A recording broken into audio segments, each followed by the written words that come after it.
Good, thank you.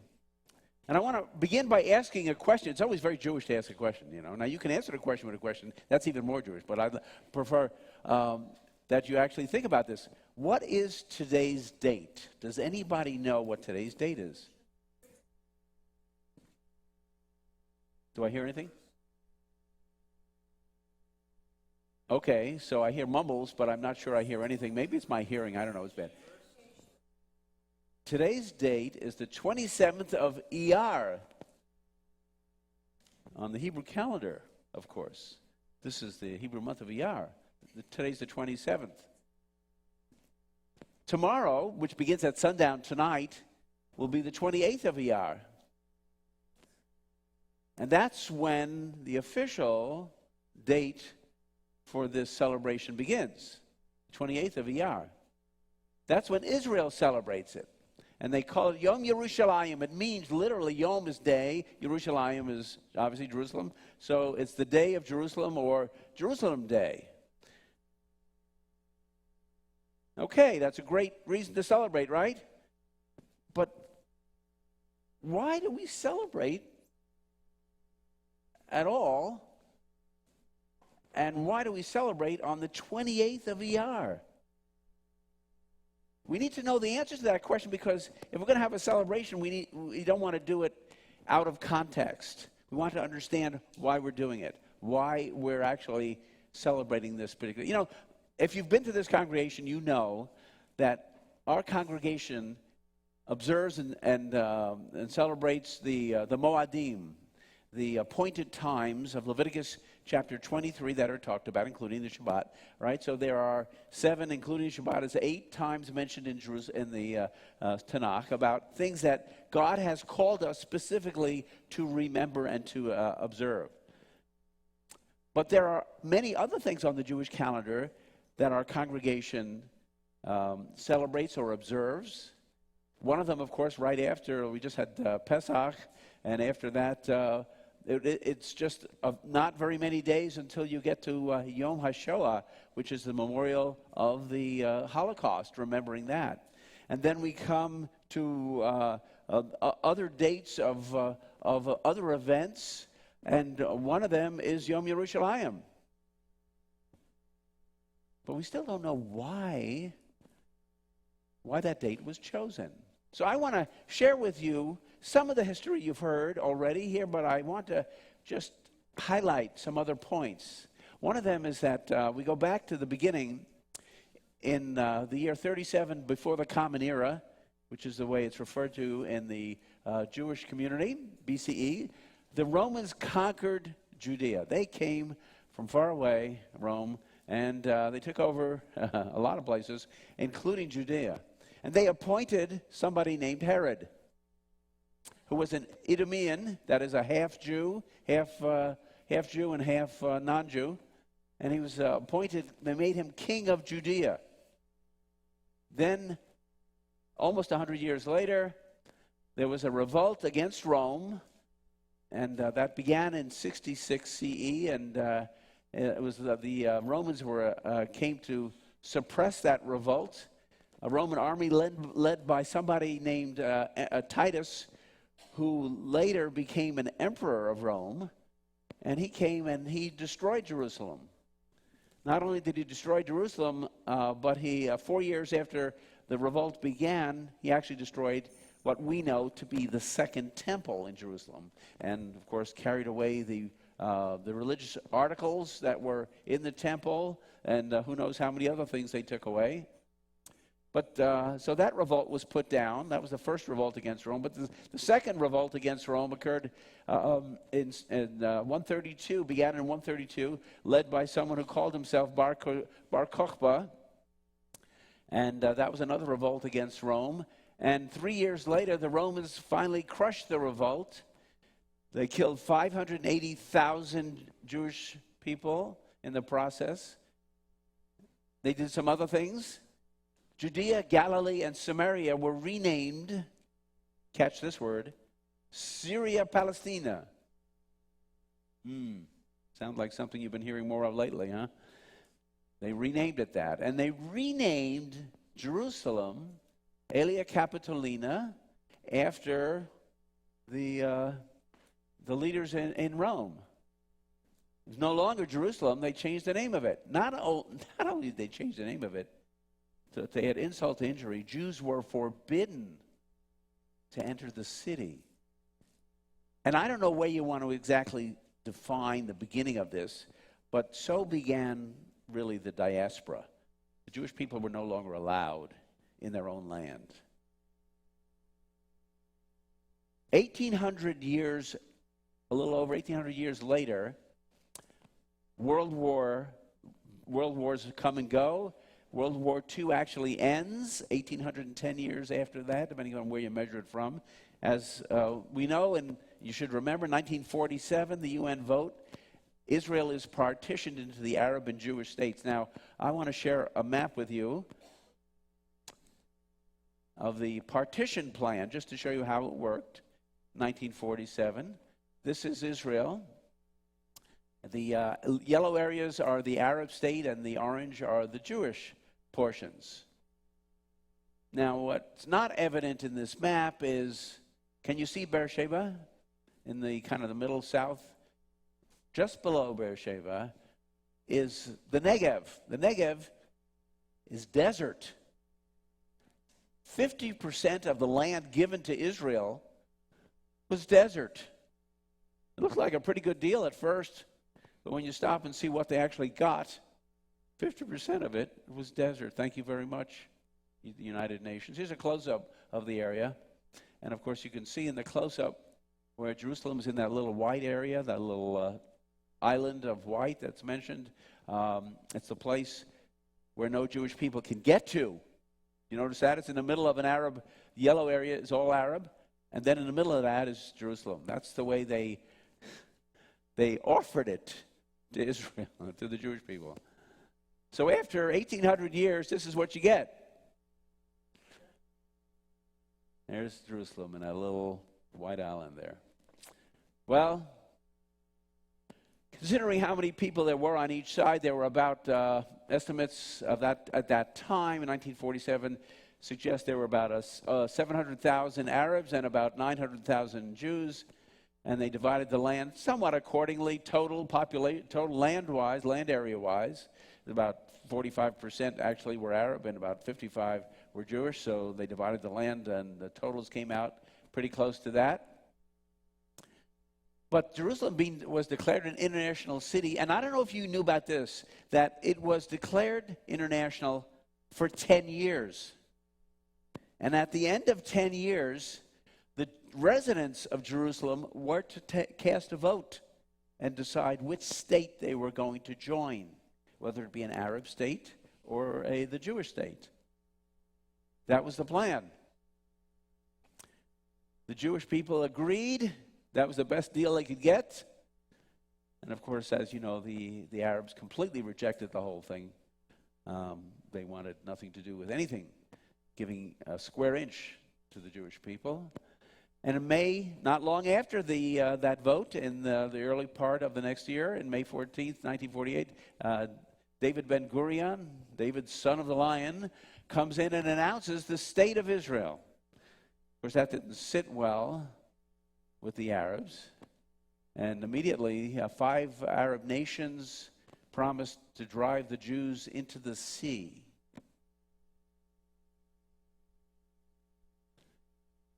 Everyone in the world predicted the Arabs would win quickly. My gosh, they had 5 armies with tanks and aircraft and everything. What did the new nascent Jewish state have? They had bupkis. They had to share what few guns they had to share. They had more people than they had guns to try to. So they're fighting against these tanks with old rifles. Whatever they could buy from various places. Czechoslovakia was gracious enough to sell them a few things. But the surprise was Israel wins. Israel wins, but Jerusalem remains divided. They don't get it. From May 14th, 1948 on, Arab, that is now being called Palestinian, hatred of the Jewish occupiers grew. it got worse and worse. In 1967, when I remember this because I was in Hebrew school at that time, actually maybe shortly after when 67 war, Egypt began blocking the Straits of Tiran.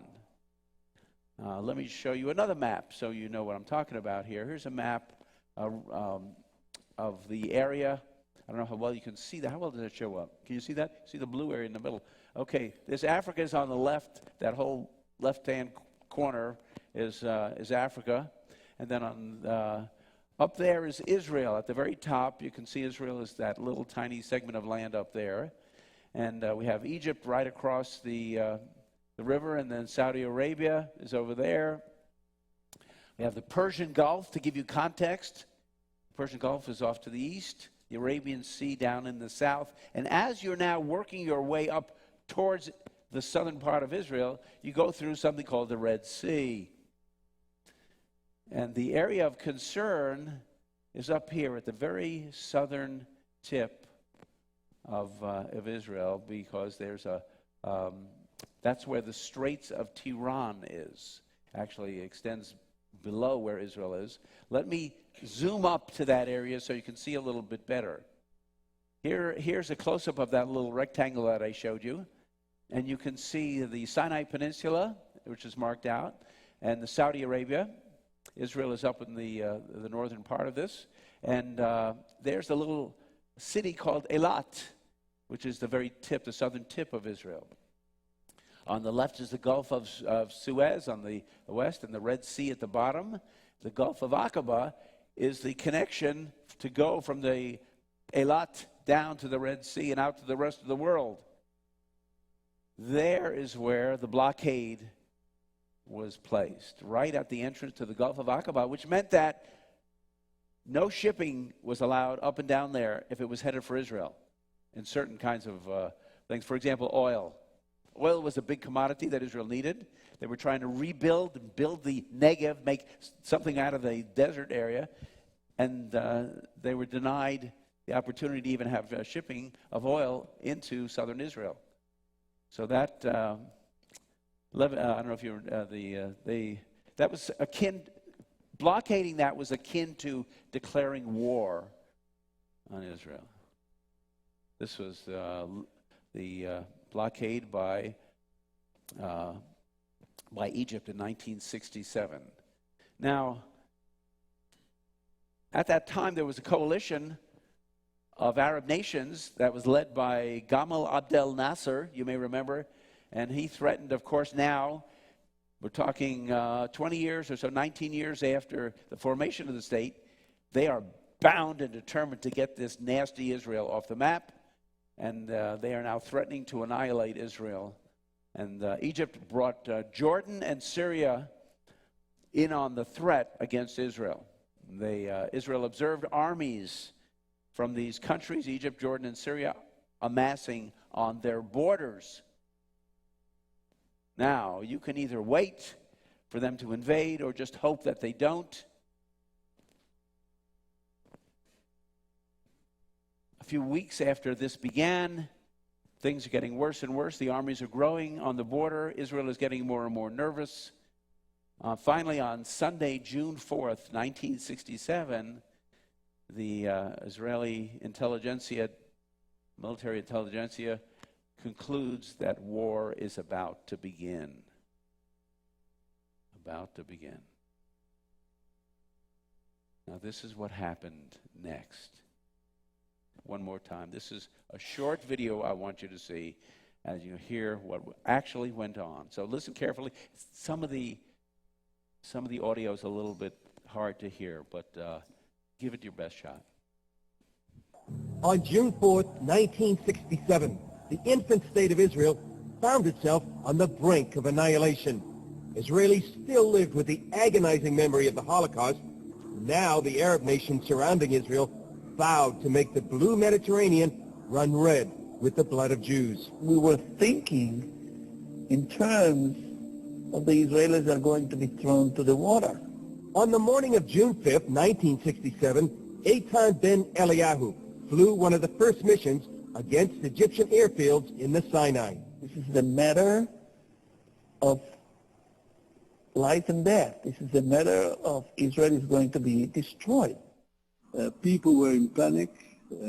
People were talking about the imminent destruction of the state of Israel, of a war in which there will be an enormous number of casualties, at least 10,000 people will be killed. Rabbis in Jerusalem anticipated so many deaths, they actually designated all of the public parks in Jerusalem as cemeteries. Just before the war, the joke in Israel was, last one's out, turn off the lights. But this black humor didn't mask the fear that many Israelis genuinely anticipated a catastrophe. Israel found itself outnumbered and outgunned on three fronts: Egypt to the south, Jordan to the east, and Syria to the north. The Soviet Union had poured $2 billion worth of arms into the Arab nations. Israel's enemies brought twice as many soldiers, 3 times as many tanks, and 4 times as many airplanes to the battlefield. But just before the war, Egypt, Israel's main enemy, suffered a series of major mistakes and mishaps. There was this miscommunication between the President Nasser and his top generals, and everything didn't work according to what they thought. And when the war broke, you could see and hear, which we did. We heard them. You could see and hear that the Egyptian High Command was not in control. Egypt's High Command also dismissed warnings by mid-level Egyptian intelligence officers of an imminent Israeli air attack. The night before the war, Egypt's commander-in-chief, Abd Amir, gathered his high command for a party at an airbase far away from the front lines. They were caught by surprise, totally. I mean, some of them were trying to take to the air in order to join their units. They couldn't do it. 2 weeks before the war, Egypt replaced nearly all of its commanders in Sinai with officers unfamiliar with the terrain. On the morning of June 5th, Jordanian radar detected the Israeli Air Force taking off. They sent a red alert to Cairo, but the decoding officer used the wrong day's code and failed to decipher the vital information. The warning never came. Instead, the Israeli Air Force decimated the Egyptian Air Force on the ground, the key to the outcome of the war. Some, like author Sarah Rigler, who's written on the Six-Day War, believe this series of Egyptian mistakes reveals the work of an unseen hand. You can say, oh, wow, what a lucky coincidence. Or you can see the divine hand. We see that God arranged all these things to happen the way they did because he wanted the Israeli strike to succeed. He wanted us to win. He wanted us to regain our holy places. To some, the confusion in the Egyptian command just before the war evoked memories of the biblical story of Gideon routing the enemies of Israel. Instead of annihilation, Israel won one of the most decisive victories in military history. Many Orthodox Jews and Christians believe the Jewish nation had witnessed a miracle. For evangelical Christians, the Six-Day War was a huge moment of seeing God's hand intervene on behalf of the Jewish people. I mean, that was really was, I think, so extraordinary, is that you had this moment where Arab leaders, Islamic leaders, were saying we're going to throw Jews into the sea, and it looked like another Holocaust was imminent, and suddenly, in 6 days, the Jewish people defended themselves, destroyed their enemies, tripled their land, recaptured control of Jerusalem for the first time in 2,000 years, and on the seventh day they rested. That just sounded way too biblical for evangelicals all over the planet, and they rejoiced with the Jewish people. In the immediate aftermath of the war, everyone, religious and secular alike, recognized that this was from God because it was just so implausible. I mean, here everybody was expecting a tremendous defeat. This is a miracle. Even Moshe Dayan, who was the commander of the Israeli forces and who was a very secular person, he went to visit the Western Wall the day after it was liberated, and there was a tradition to put, put little notes to God in the wall. So he put a little note to God between the crevices of the wall, and of course as soon as he left, the newspaper men in their typical discreet way ran and took the note out and read it. What did it say? And it was a line from Psalms that said, "This is from God. It's wondrous in our eyes."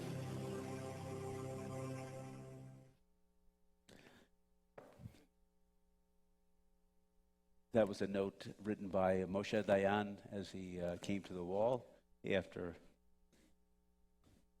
that Six-Day War, which everybody was convinced they would lose.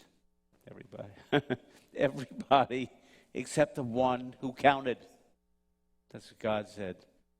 I have a plan. I'm going to do something here special. In fact, it seemed like it got worse before it got better. Everything was mounting up against Israel.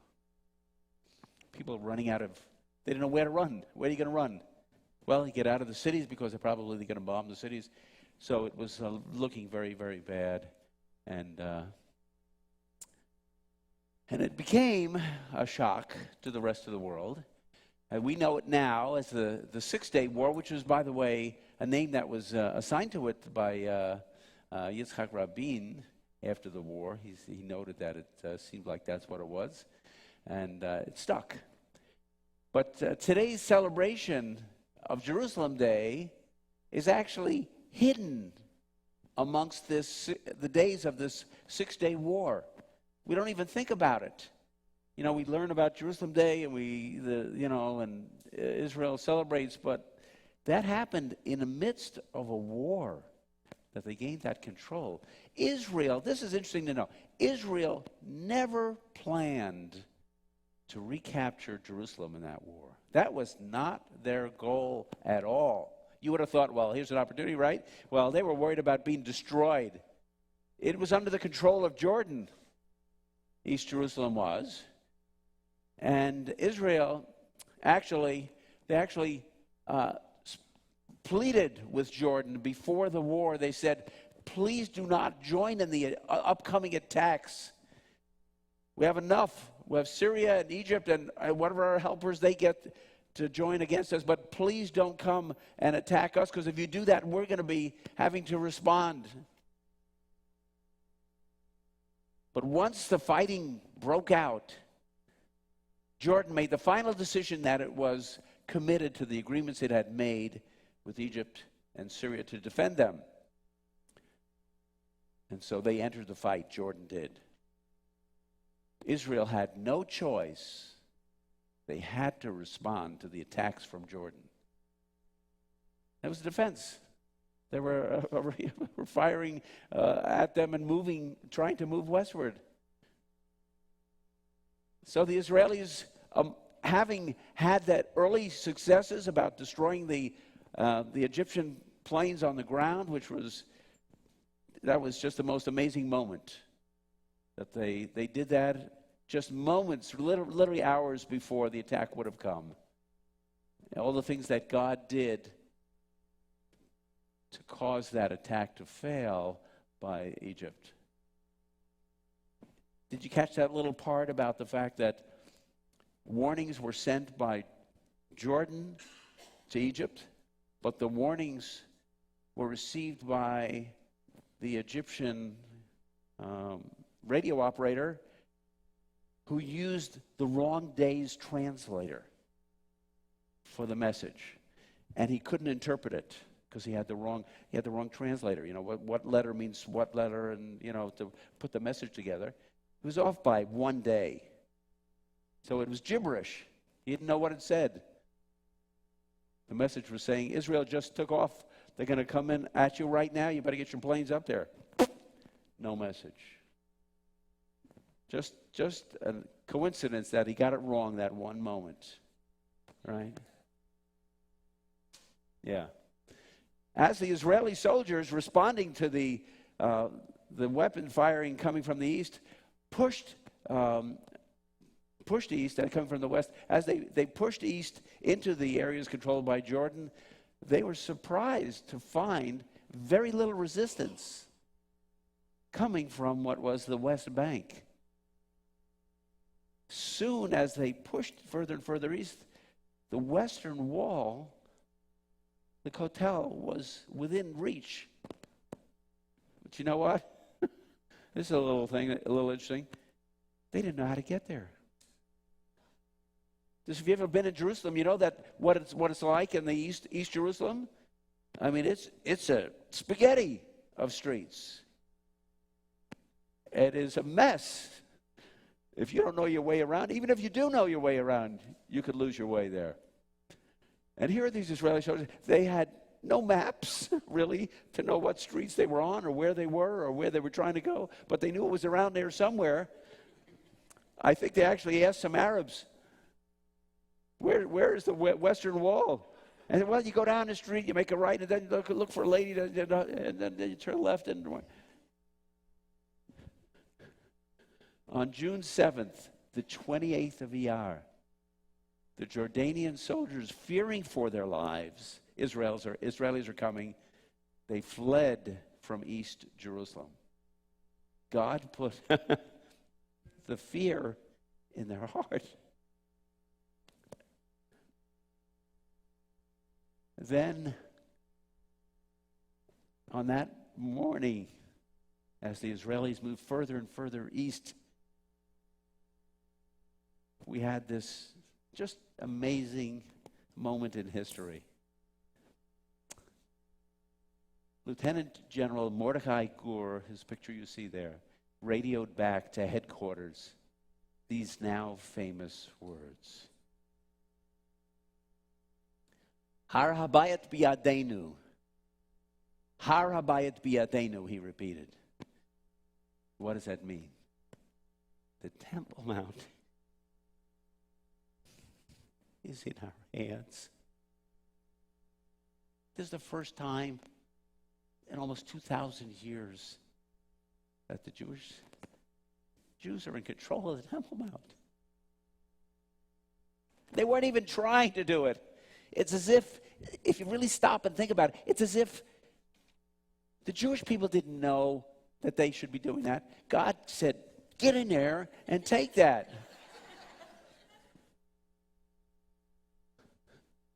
Never mind what you guys think. I have a plan, God said.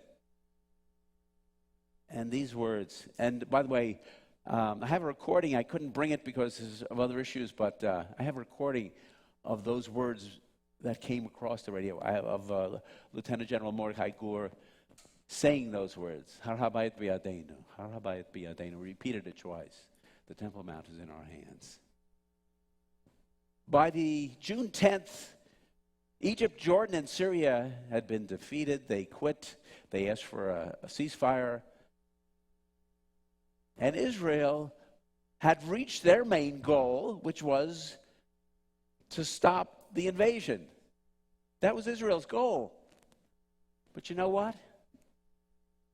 That may not have been God's main goal. It wasn't just to stop the armies. From a divine standpoint, I believe the events that occurred there with the reuniting of Jerusalem and the retaking of the Temple Mount were really God's goal. And that both events occurred on the 28th of Iyar. Later on, during that amazing day, the commander of the Israeli Defense Forces, Moshe Dayan, publicly broadcast the following message. And here's a picture, as you probably could see in the video. It happened by a little quickly, of Moshe Dayan, General Narkis on the left side, Uzi Narkis, and then in the middle is Moshe Dayan. He was the defense minister of the IDF at that point. And on the right is somebody by the name of Yitzhak Rabin. Remember him? A wise young officer in the IDF at that point. And Moshe Dayan took the opportunity on that 28th of Iyar to broadcast this message. This morning, the Israeli Defense Forces liberated Jerusalem. We have united Jerusalem, the divided capital of Israel.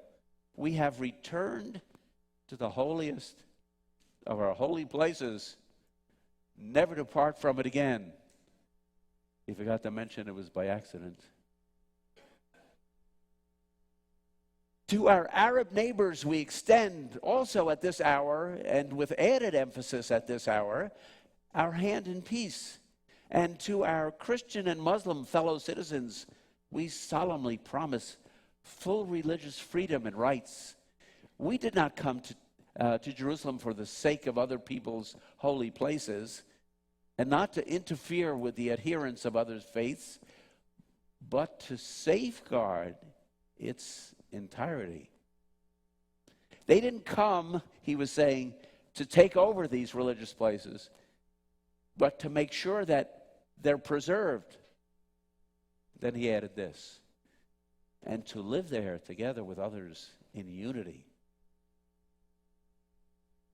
Amazing words. After the war ended, Yom Yerushalayim was declared to be on that day out of the 6 days war. ER, the 28th of ER, was declared Jerusalem Day.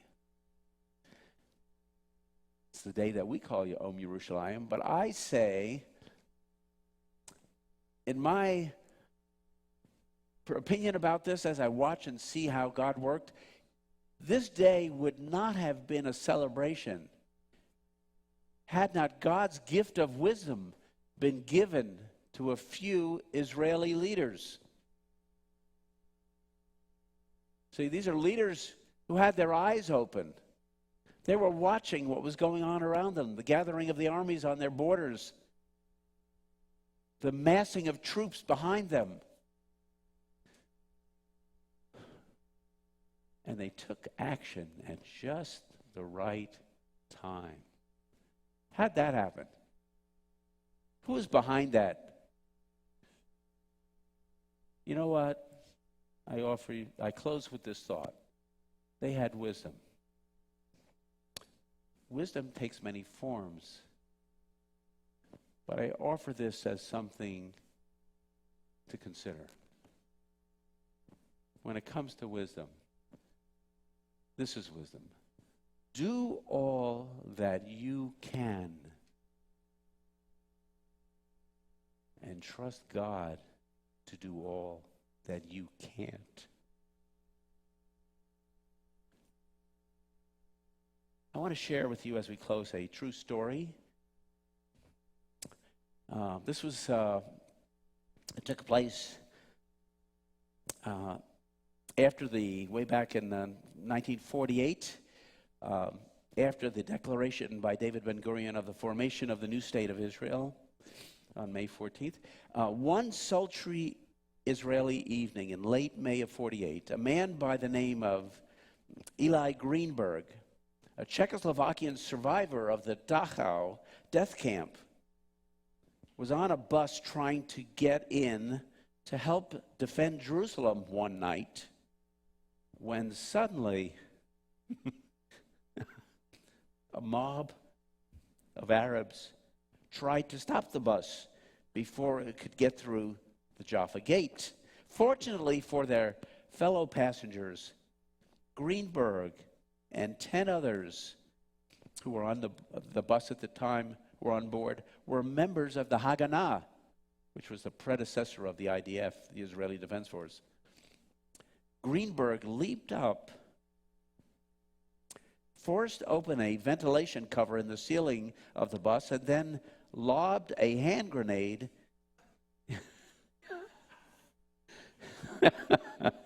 in front of the advancing mob. This was bad.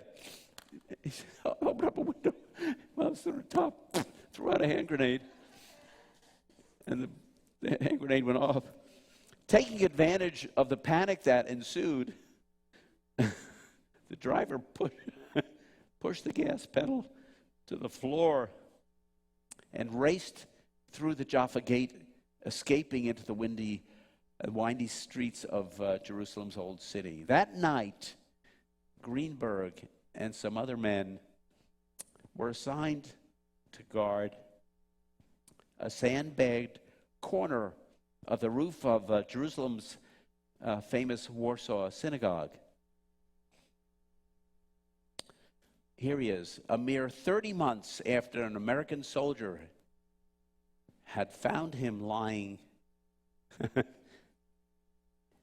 half dead on a slab of wood at Dachau.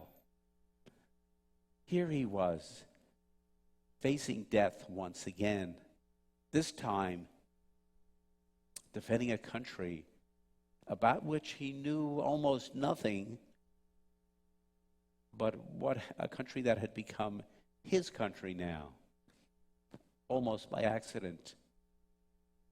As he peered out into the night from his perch on that roof, a curious memory floated into his consciousness.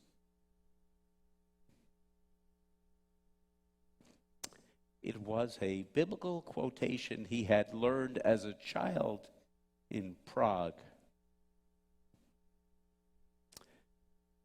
On your walls, O Jerusalem, I have set watchmen. And the reality of that prophecy suddenly took on new meaning in his life. Amazing. I'd like to close by asking all of you to stand with me, and we're going to sing the song that Barry and Batya Siegel wrote about that very scripture from Isaiah 62, verses 6 and 7. On your walls, O Jerusalem.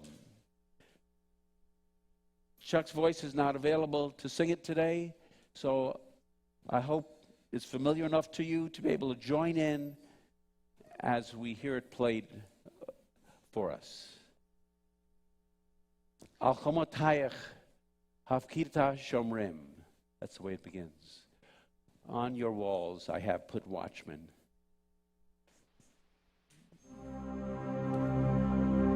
Let's sing it together with them when it starts.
Establishes until he makes Jerusalem a praise in the earth. Till he establishes until he makes Jerusalem a praise in the earth.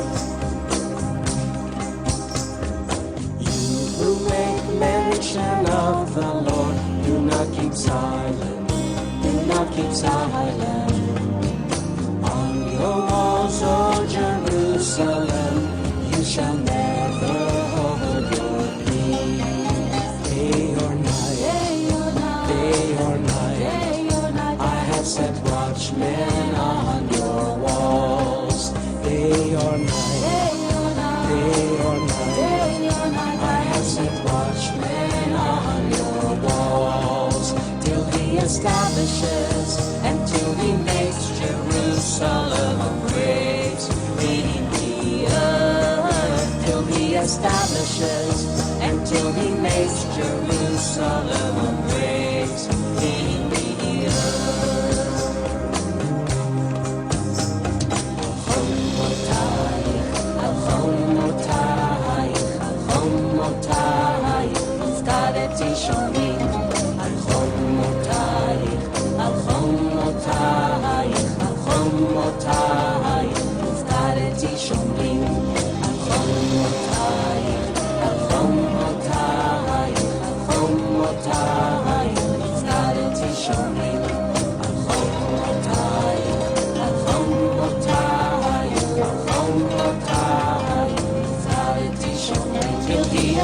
establishes, until he makes Jerusalem a praise in the earth. Till he establishes, until he makes Jerusalem a praise in the earth. Till he establishes, until he makes Jerusalem a praise in the earth. Till he establishes, until he makes Jerusalem a praise in the earth.